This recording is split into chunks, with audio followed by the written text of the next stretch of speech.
किसी भी देश का भूगोल यानी जियोग्राफी उस देश के लिए और वहाँ पर रहने वाले लोगों के विकास के लिए बहुत महत्वपूर्ण होती है। किसी भी देश की जियोग्राफी में वहाँ की जलवायु, नदियाँ, भूमि और आसपास के पड़ोसी देशों से उनके संबंध कैसे हैं, ये सब आता है। यानी किसी देश का भूगोल ये तय करता है कि वह देश अपने भविष्य में कितनी तरक्की करेगा और वहाँ के लोग कितने विकसित होंगे और कितने आराम से रह पाएंगे। ऐसे में अगर भूगोल की बात की जाए तो हमारे पड़ोसी देश पाकिस्तान को दुनिया के उन देशों में गिना जाता है जहाँ की भौगोलिक स्थितियाँ सबसे खराब है, और वहीं हमारे भारत का भूगोल दुनिया में सबसे बेहतरीन माना जाता है। हाल ही में पाकिस्तान में अब तक की सबसे भीषण बाढ़ आई है। इस बाढ़ ने पाकिस्तान को लगभग 50 साल पीछे कर दिया है, क्योंकि इस बाढ़ के कारण पाकिस्तान में 2.2 लाख करोड़ रुपए का नुकसान हुआ है। इतनी फसल बर्बाद हो गई है। बाढ़ और भूकंप जैसी समस्याएं उस देश की भौगोलिक कमियों के कारण ही आती है। पाकिस्तान की खराब भौगोलिक स्थिति उनके लिए श्राप बन चुकी है, लेकिन कैसे? इस वीडियो में हम इसी के बारे में विस्तार से जानेंगे कि पाकिस्तान की जियोग्राफी इतनी खराब क्यों है, पाकिस्तान की भौगोलिक समस्याएं क्या क्या है, भारत और पाकिस्तान में भौगोलिक रूप से बेहतरीन कौन है, आज़ादी के बाद भारत या पाकिस्तान में से भौगोलिक रूप से किसी देश को ज़्यादा फायदा या नुकसान हुआ है और क्यों, पाकिस्तान का भूगोल वहाँ के लोगों को आतंकवादी बनने पर मजबूर करता है।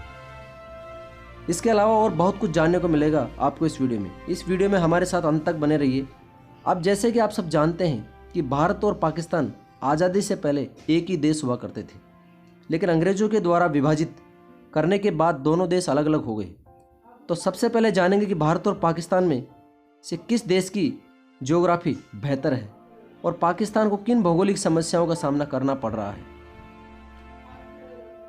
वैसे तो उस देश की भूगोल बेहतर मानी जाती है जिसकी सीमाएं अपने पड़ोसी देशों से सुरक्षित और पड़ोसी देशों की सीमा से कोई विवाद किसी भी देश का ना हो, लेकिन पाकिस्तान के साथ ऐसा बिल्कुल भी नहीं है। पाकिस्तान अपनी सीमाओं को अफगानिस्तान, भारत, चीन और ईरान के साथ साझा करता है, और इनमें से चीन को छोड़कर बाकी तीनों देशों के साथ पाकिस्तान का सीमा विवाद चल रहा है। भारत और पाकिस्तान का ब्रिटिश सरकार ने 1947 में धर्म के आधार पर बंटवारा कर दिया था। अधिक मुस्लिम आबादी वाले को पाकिस्तान बना दिया, जबकि बाकी बचे हिंदू बाहुल्य वाले इलाके को भारत के नाम कर दिया। इस कारण से आज भी भारत और पाकिस्तान के बीच सीमा विवाद चल रहा है, और भारत और पाकिस्तान का सबसे बड़ा सीमा विवाद कश्मीर का है। इस पर पाकिस्तान ने अवैध कब्जा कर रखा है, और इसी के लिए भारत और पाकिस्तान के बीच 3 बार युद्ध भी हो चुका है। इन युद्धों में पाकिस्तान की हार हुई और उसे भारी हानि उठानी पड़ी है। पाकिस्तान को इसमें करोड़ों डॉलर का नुकसान भी हुआ था। पाकिस्तान का अपने पड़ोसी देश अफगानिस्तान के साथ सीमा विवाद है। ब्रिटिश सरकार ने सन 1893 में जब पाकिस्तान नहीं बना था, और उस समय में पूरा हिस्सा भारत का ही अभिन्न अंग था, भारत और ब्रिटिश हुकूमत ने भारत और अफगानिस्तान के अलग करने के लिए डूरन लाइन खींच दी थी, जो तत्कालीन समय के भारत और अफगानिस्तान की सीमाओं को अलग करती थी। लेकिन इस डूरन लाइन के जरिए ब्रिटिश सरकार ने अफगानिस्तान के पश्तून आबादी वाले 40,000 स्क्वायर मील वाला क्षेत्र को उस समय भारत में मिला दिया। जिस पश्तून आबादी को अफगानिस्तान अपने ही लोग मानता था। तो वर्तमान समय में जब भारत और पाकिस्तान अलग हो चुका है, तो पाकिस्तान आज भी ब्रिटिश सरकार द्वारा खींची गई डूरन लाइन को ही मानता है, लेकिन अफगानिस्तान पाकिस्तान से पश्तून आबादी वाले शहरों को वापस लेने की मांग करता है। इस वजह से दोनों देशों में कहीं बार आज भी झड़पें होती है। इसी तरह पाकिस्तान और ईरान 909 किलोमीटर की लंबी सीमा साझा करते हैं। तो यहाँ पर ईरान और पाकिस्तान का ज़मीनी विवाद पाकिस्तान के बलूचिस्तान प्रांत को लेकर है। असल में पाकिस्तान और ईरान में बलूच नाम का जातीय कबीला है। जो बलूच लोग पाकिस्तान और ईरान में रहते हैं, जैसे पाकिस्तान में बलूचिस्तान नामक प्रांत, यहाँ पर ज़्यादातर बलूच लोग ही रहते हैं, वहीं बलूचिस्तान ईरान के साथ सीमा साझा करता है, वहाँ पर भी बलूच लोग ही रहते हैं। पर यहाँ पर दिक्कत यह है कि यह बलूच लोग न तो ईरान को और ना ही पाकिस्तान को अपना देश मानते हैं, बल्कि ये बलूच लोग अपने एक अलग देश के लिए पिछले 60 सालों से विद्रोह करते आए हैं। इस कारण पाकिस्तान और ईरान दोनों की ही बलूच आबादी वाले क्षेत्रों को लेकर सख्त है। ईरान को शिया सरकार चलाती है और पाकिस्तान को सुन्नी सरकार चलाती है, जिसके चलते दोनों ही देशों में कई बार सीमाओं पर धार्मिक भावनाओं को ठेस पहुंचाने के कारण तनाव भी हो जाता है। पाकिस्तान का अपने पड़ोसी देशों के साथ चल रहा सीमा विवाद पाकिस्तान की जियोग्राफिक स्थिति को खराब करने की सबसे बड़ी वजह मानी जाती है। लेकिन पाकिस्तान की तुलना में भारत की स्थिति सीमा विवाद के मामले में काफ़ी ठीक है। भारत अपनी सीमाओं को 6 देशों के साथ साझा करता है, जिसमें चीन और पाकिस्तान को छोड़कर बाकी 4 देशों के साथ भारत का कोई भी जमीनी विवाद नहीं है। इस कारण सीमा विवाद के मामले में भारत की स्थिति को पाकिस्तान से बेहतर माना जाता है। इसके अलावा किसी भी देश में नदियों का होना अति आवश्यक है, ताकि वहाँ की सरकारें अपने देश के लोगों तक आसानी से पानी पहुँचा सके और वहाँ की जनता खेती करके अनाज उगा सके। लेकिन पाकिस्तान नदियों के मामले में भारत पर निर्भर है, क्योंकि पाकिस्तान में बहने वाली सबसे लंबी नदी सिंधु भारत से ही होकर बहती है।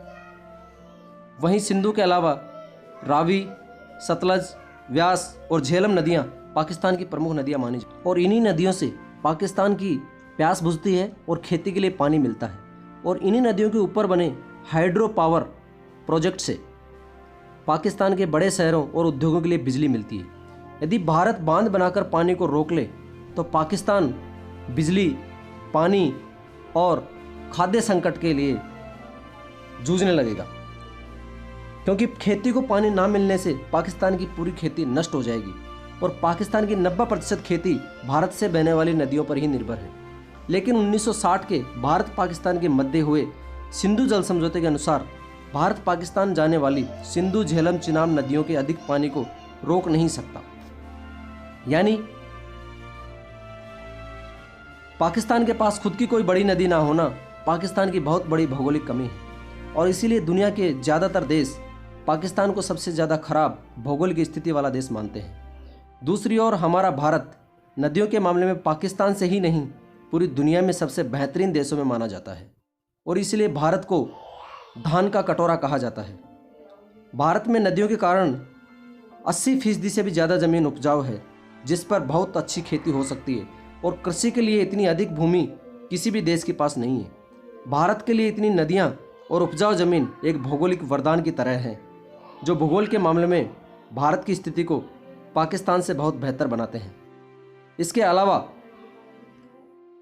पाकिस्तान को केवल 1146 किलोमीटर का ही कोस्टल एरिया उसके पास है, जहां से पाकिस्तान का लगभग 60% व्यापार किया जाता है और इसी तटीय रेखा पर पाकिस्तान का कराची और चीन के द्वारा बनाया गया ग्वादर बंदरगाह स्थित है